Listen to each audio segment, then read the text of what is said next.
6 мерки за помош и поддршка на оштетените од минатонеделното невреме во Тетовско донесе владата на вчерашната седница.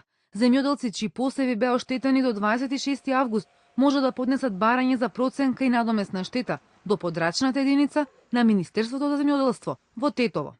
Околу 350 граѓани ќе добијат еднократна парична помош во износ од 30.000 денари. Владата донела и одлука да започне исплатата што беше најавена по невремето. Списокот бил доставен до Министерството за финансии. Исто така, владата донесе заклучок со којим се излегува во пресрет на најпогодените семејства чии домови се уништени или небезбедни за домување, да бидат обезбедени парични средства за тие семејства за кирии, се додека не биде санирана штетата нанесена врз нивните домови за првичен период од 6 месеци.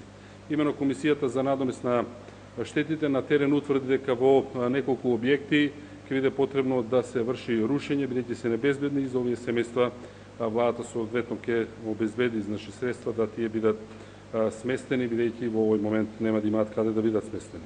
Со владина одлука ќе се доделат дополнителни 160.000 литри нафта, неопходни за механизацијата која го расчистува теренот по штетите од невремето. Својата механизација ќе треба да ја вклучи Македонија пат за поправка, санација и обновување на патната мрежа.